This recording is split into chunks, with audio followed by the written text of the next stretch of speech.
right now at 10.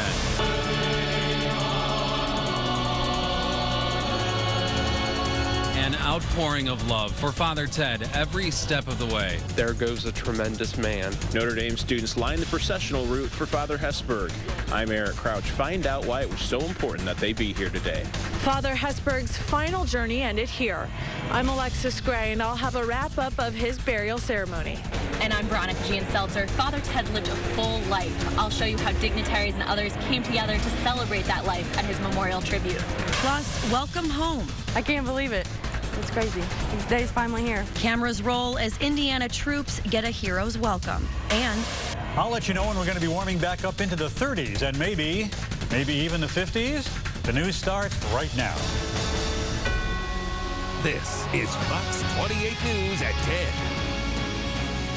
Oh, I've been born again. I've been born again. An uplifting memorial tribute tonight. The mood, one of jubilation to celebrate Father Ted's life. A champion of civil rights, a beloved teacher, and a dedicated priest. Good evening. We're glad you're here tonight. I'm Tom Powell. And I'm Farron Franzek. Tracy has the night off. The memorial tribute for Father Theodore Hesburgh wrapped up moments ago at the Purcell Pavilion. That's right, and included an unexpected address from the President of the United States, Barack Obama. I'm sorry I couldn't be with you tonight to remember a friend and celebrate a remarkable life on this earth. As you know, Father Ted Hesburgh filled many roles throughout his life. Spiritual leader, ally of popes and presidents, even representative to the International Atomic Energy Commission. But beyond any other title, the one he cherished most was Father Ted. Now, we will take you through every step of today's services, from the procession route to the internment at Holy Cross Cemetery to tonight's tribute. It was a busy day, wasn't it? But we start where Father Ted's farewell ceremony began, at the Basilica of the Sacred Heart, the church where Father Hesburgh was ordained. Cardinals, bishops, priests, the Holy Cross religious file into the Basilica. Notre Dame President Reverend John Jenkins tells the congregation he often faces daunting tasks. But none are more difficult than the one before me. His challenge now, to find words to do justice to the 97 years of Father Theodore Hesburgh's incredible life and the indelible mark he left. He focuses on this iconic image, Father Ted locked arm in arm with Dr. Martin Luther King Jr. during a civil rights rally in Chicago in 1964. Father Jenkins says it is important to remember that at the time, not everyone was willing to speak out. We can miss the controversy around Father Ted's actions and the courage it took to do them. In fact, the Chicago mayor's office and the bishop's office declined to participate in the Chicago rally. My basic principle, Father Ted said, is that you don't make decisions because they're easy. You don't make them because they're cheap. You don't make them because they're popular. You make them because they're right. Later in the service, Father Hesburgh's brother Jim reiterates the theme about a priest ahead of his time. He was a man for growth rather than decline, a doer in the middle of the action rather than a sideline critic.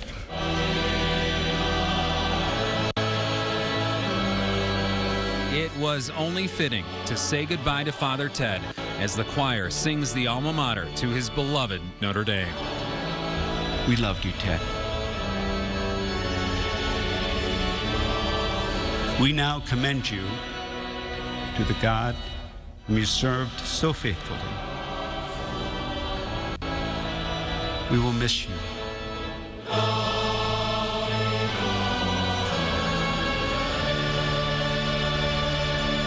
It was a beautifully simple ceremony, the way that Father Hesburgh wanted. And then afterward, hundreds waited outside the Basilica to walk with Father Hesburgh to his final resting place along St. Mary's Road to Holy Cross Community Cemetery. Now, Father Hesburgh will lie with Brothers of the Holy Cross and notable figures of Notre Dame's history, including the founder of the university, Father Edward Sorin. Well, Fox 28's Alexis Gray attended Hesburgh's interment. She joins us live from campus. Alexis?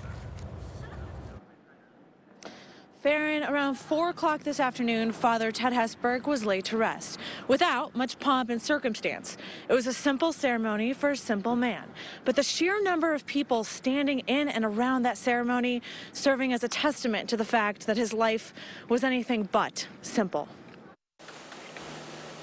Almost an eerie stillness as the procession makes its way into Holy Cross Community Cemetery. Then as Father Hesburgh's hearse pulls up, keep in mind that Jesus Christ. The hymn Keep in Mind carries Hesburgh to his final resting spot. My sisters and brothers, our brother Theodore has gone to his rest in the peace of Christ. As the interment began, inherit the kingdom prepared for you. Tree leaves rustling and tears shed.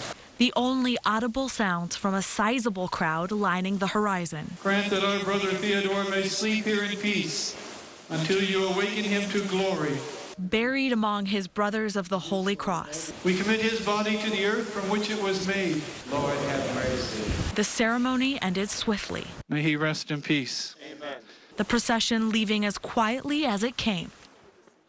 When the last mourners said their final farewells, Senator Joe Donnelly among them, Father Hesburgh's casket was lowered into the ground.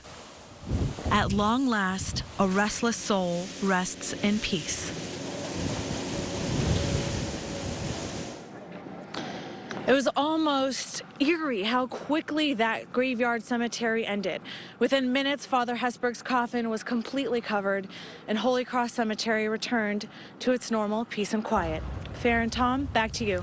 All right, Alexis, thank you. Well, Father Hesburgh's reach, as we all know, extended far beyond Notre Dame. He presided over nearly 6,000 masses around the world, including one in the South Pole. And throughout his life, Father Ted served under 4 popes and advised 16 U.S. presidents. Well, tonight, dignitaries came to celebrate his life at this evening's memorial tribute. Fox 28's Veronica Jean Seltzer continues our team coverage live on campus. VJ? People from all the diverse sectors of Father Ted's life came together tonight to honor him at a memorial tribute. It all began with music from Notre Dame's many choirs. Then dignitaries spoke about his accomplishments, from revolutionizing Catholic higher education to advising presidents. We can never duplicate Father Hesburgh. We can never replace him. But I think if we really want to show the positive influence he had in our lives, let's make sure we live the way Father Hesburgh wanted us to do. My parents were so happy that their 19-year-old daughter, leaving home for the first time, was going to come to Notre Dame. They knew that Father Ted would watch over her. And watch over me he did, just as he did the entire student body. You could walk along the quad, you could see. Rice went on to call Father Ted a faithful servant, and all the speakers tonight emphasized his legacy both here at home in South Bend and throughout the world. All right, Veronica Jean Seltzer reporting live from campus tonight. One thing I was struck by was just how upbeat tonight's tribute was. And you know, it was one of these things too that it wasn't so much of a mourning, but it was more of a celebration of his life, which was actually just very beautiful. It definitely was. Many of the well-wishers who were part of his final farewell had a personal connection with him at the university. Fox 28's Eric Crouch was along the procession route. Now he joins us live from Notre Dame. Eric?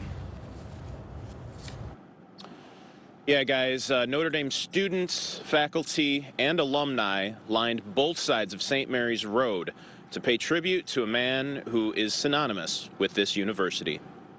There goes a tremendous man. People lined up as far as the eye could see, a moving tribute for a man who touched many. He's done so much for the university and for the country in general, and this is such an important moment for the university that I just wanted to be a part of it. It's a great tribute to him. I think I just wanted to be a part of history. History that brought the campus together one more time. A chorus of the alma mater, arms locked, and one last look at the Notre Dame legend. Everything that we did here, Father Hesburgh affected in some way. People lining the processional route tell me they felt it was their obligation to honor Father Hesburgh one last time. In some ways, I couldn't imagine not celebrating a man who I really owe so much to. A feeling of gratitude echoed by many. This was something bigger than any of us, and that we could come together as a community, as an entire school. A tribute to a man that the university won't soon forget. A real generous spirit, always being kind of uplifting those that are around him. And a bittersweet goodbye. It's a shame that we had to lose him, but he lived such a long, successful, fulfilling life and touched so many people. Now, after the hearse passed by, many well-wishers followed it the last few steps to the cemetery to say one last goodbye and watch as Father Ted was laid peacefully to rest. Reporting live from Notre Dame, Eric Crouch, Fox 28 News. All right, thank you so much, Eric. Well, right now on Fox28.com, we have extensive coverage remembering Father Ted. And coming up later in this newscast, we will return to Notre Dame for more live coverage. Stay with us.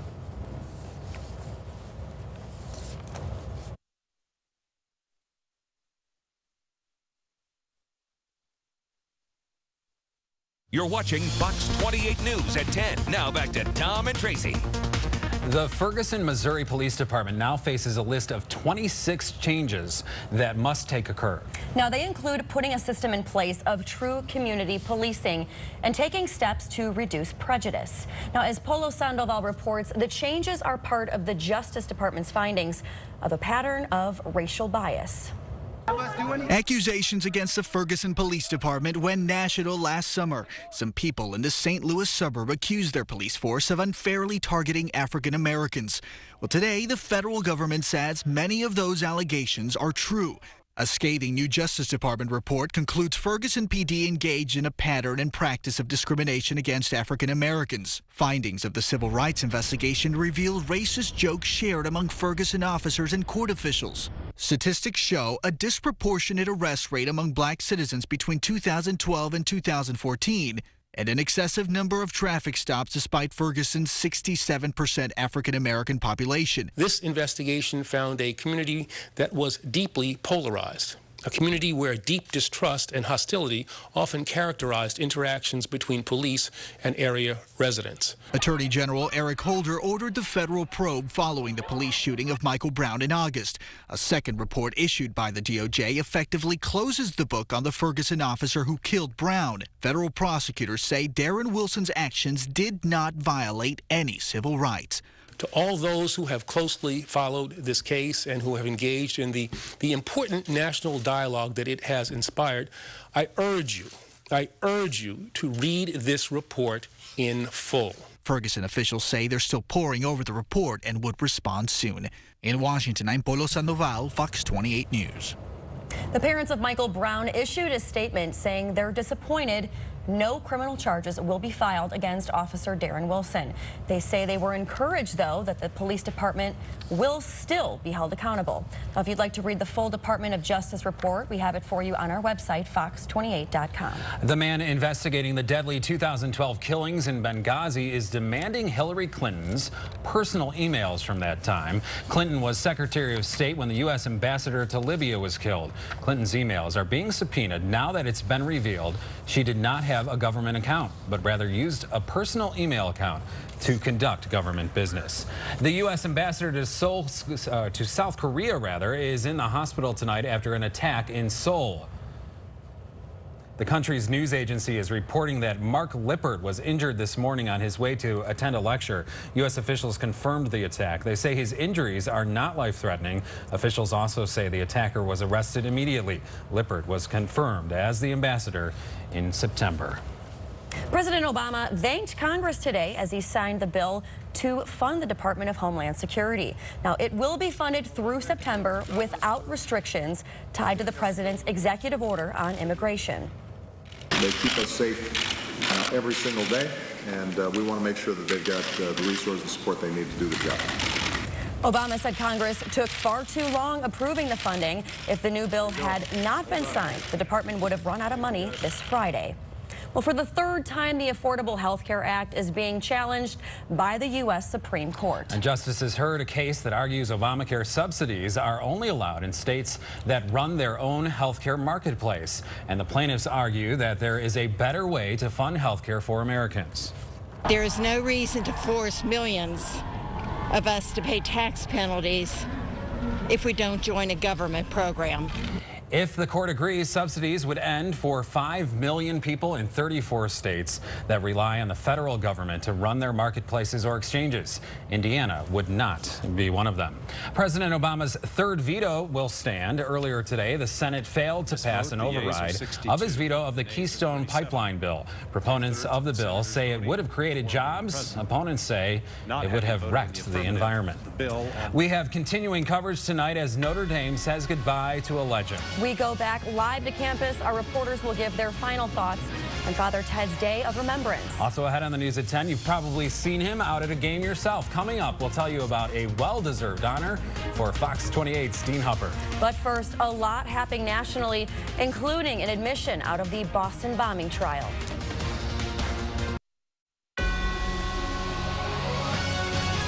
There is startling news to report tonight out of Boston in the trial of the accused Boston Marathon bomber. The suspect, Dzhokhar Tsarnaev's attorney, told jurors his client admitted to playing a role in the bombings. Well, his older brother, he says, encouraged him to commit the crimes. Prosecutors instead painted Tsarnaev as a terrorist, trying to kill as many as possible. 3 people died and 260 were left injured when the bombs went off at the finish line back in 2013. Tsarnaev is faced with 30 charges and could get the death penalty if convicted. Now, 8 people are now facing charges in connection with this week's Amber Alert kidnappings. A 16-year-old boy and his 13-year-old sister were grabbed at gunpoint from a home in Indianapolis. Authorities now say they were taken Monday in an act of retaliation. They say their older sister stole money and a kilo of cocaine from her former boyfriend in Detroit. Those 2 are now facing drug charges. 6 others are facing kidnapping charges. The brother and sister were placed in protective services after they were found. The parents of a young boy want Indiana to become the next right-to-try state.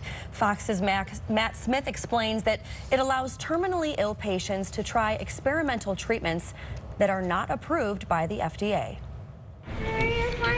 From the instant he walked in, 5-year-old Jordan McLean made this committee room his own. Hello. For the first time in the history of muscular dystrophy, there are actually drugs coming up through the pipeline. Muscular dystrophy is 100% fatal. The type Jordan has is the worst one. The hope is in experimental drugs yet to be fully approved by the FDA. The bill before lawmakers would allow terminally ill Hoosiers to access those drugs still in testing. The approval process can take up to 15 years and cost nearly $1 billion. Kent Morgan told lawmakers the change would help dying veterans. And the friendship he formed today symbolizes the battle doesn't discriminate with age. I felt bonded to him. He's a survivor. So we're like bookends on the age span. He went and followed the bill and decided that he would come and surprise us today and just put in a good word for Jordan. Committee members today held off on a vote. The measures already passed the House. But what they're sure to remember is a message. 3 little words from a 5-year-old boy. Please say yes. All right. Well, we kind of talked before about, what can you say to these people? But I told him before we came, I said, I don't care what you say, just say something from your heart. And that was Fox's Matt Smith reporting. Right now, the law is on the books in 5 states, and 27 others are considering it. How could you forget him? Please say yes. I know. It's no question sports injuries for children are on the rise. That's the focus of a panel discussion tonight in Indianapolis. The CDC says more than 2.6 million kids under the age of 19 are treated in emergency rooms each year for sports-related injuries. Tonight's discussion centers on baseball specifically, and one of the panel speakers is a former Major League player. So to treat them as though it is a job in the long run is hurting them in more ways than one, but certainly physically. Experts say parents should make sure kids use protective gear for games and for practice, and be sure that equipment is in good condition and worn correctly. And now, here's your Fox 28 News 5-degree guarantee. Well, I know it was fairly chilly throughout the day today. I predicted a high of 32 degrees. The actual high, the temperatures were dropping for the entire day. And by the entire day, I mean the entire day. I mean, from midnight's high temperature was actually 33 degrees. It kept going down from there. But as you can see, we're within 5. We'll add $24 to the $28 more, giving us $224 there in the 5-degree guarantee jackpot. Come on, play along with us. Get on fox28.com and register. Couldn't be easier. All right. Still to come, one more look at the goodbye to Father Ted. We'll be right back. You're watching Fox 28 News at 10 with Tracy Capelman and Tom Powell. Continuing coverage now as we remember Father Ted. Now, this video here is from Indianapolis. Governor Pence ordering flags across the state of Indiana to be flown at half-staff. And here at home, it was a day of heartfelt goodbyes from the Basilica to a pretty upbeat memorial tribute attended by a former president. Fox 28's Alexis Gray is live now at Notre Dame, where Father Ted Hesburgh was laid to rest today. Alexis. Tom, earlier today, Father Ted Hesburgh did reach his final resting spot. Surrounded by hundreds of people, the ceremony reminding folks that this is only goodbye for now. Let us pray to the Lord also for ourselves. May we who mourn be one day reunited with our brother. Together may we meet Christ Jesus when he who is our life appears in glory. Another common theme today was just how many lives Father Hesburgh was able to touch in his 97 years of life. Reporting live from Notre Dame, Alexis Gray, Fox 28 News. Aspect of Father Ted's life came together tonight to pay him tribute. Speakers emphasized the large impact that he had on civil rights and higher education. Because Father Hesburgh understood that you can never accept the world as it is. You have to work for the world as it should be. A fitting tribute for a man who had such a large impact both here and abroad. Reporting live from the University of Notre Dame, Veronica Jean-Seltzer, Fox 28 News.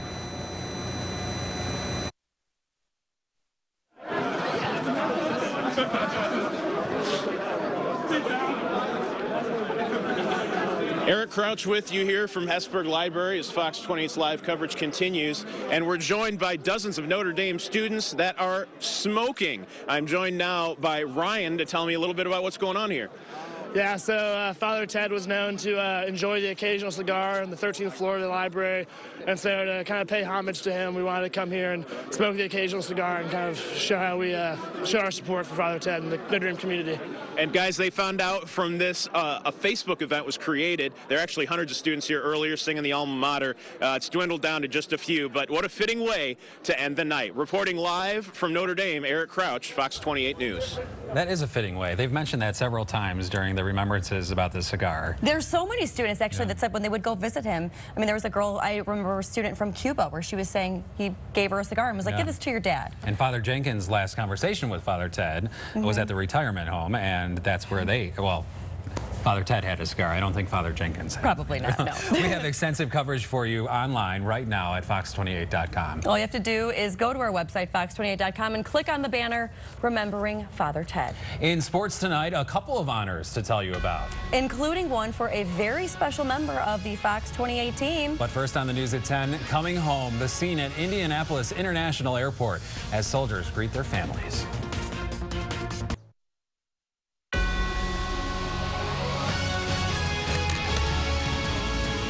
An emotional homecoming for troops touching down at the Indianapolis International Airport. Well, that's where families surprise their loved ones with a hero's welcome. Fox's Dan Seffler shows us their reunions. He's here! Oh my gosh! It's the moment they've all been waiting for, especially the McCormick family from Carmel. My husband Jake is coming home from a deployment. He was in Afghanistan and Kuwait, and he's been gone for 11 months. Other families came too. I can't believe it. It's crazy. His day's finally here. He hasn't seen him walk or crawl. He's only seen it through Skype. I think it's pretty exciting, you know, to get to share this experience with him. I'm just so happy he's coming home. I'm so thankful that we have all our family out here to welcome him, and I hope he feels really loved when he comes back, because we're so excited to have him. How excited? It's pretty obvious. How are you? I love you.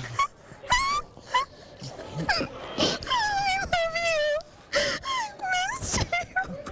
It's kind of surreal, and it's, you know, I'm just really proud of him. He's a good boy. It's emotional for Jake's mom. She was also in the Army. Now her son and her grandson are reuniting. Dad. hard to believe it's actually real still, so it'll take some time to actually figure out that it's not a dream. I missed you so much. Missed you too. It makes me feel incredible. That's something that really means a lot.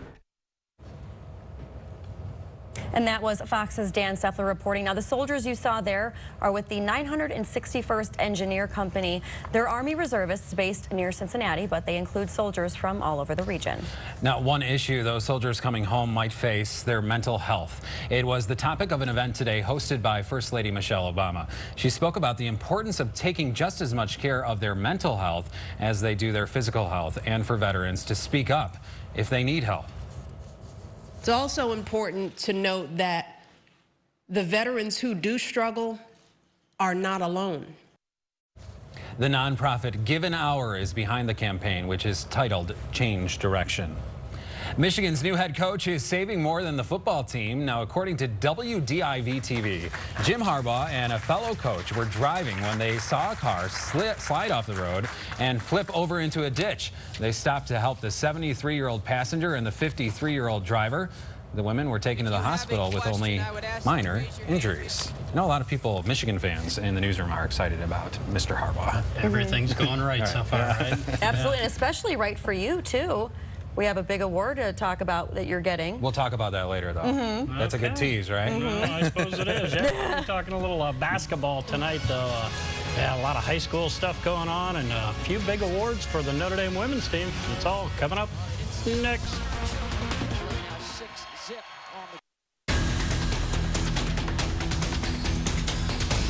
Well, it's getting cold out there, down to 19 degrees as we speak. And overnight tonight, we're going to be getting down to the single digits around Michiana, and wind chills down around 0. And then during the day tomorrow, not going to get a whole lot better. We'll get to a high of 16 degrees. That's it. We'll see some sunshine, like clouds in the morning and some sunshine in the afternoon, but a high temperature of only 16 degrees. But not to fear. Check out the 7-day here. You ready? 22 on Friday. Okay, not great, but better. Then we get into Saturday and Sunday. We're in the 30s. And don't forget, Saturday night into Sunday is a spring ahead. Got daylight saving time on the way. Monday and Tuesday, we're in the 40s. Wednesday, we hit 50. And check it out. Next 7 days, no rain, no snow. There you go. All right, we'll take it. Thanks, John. Thank you, John. Well, finally tonight, we leave you with a tribute to Father Ted. Yeah, we take a look at his life through pictures and video. Thanks for watching tonight.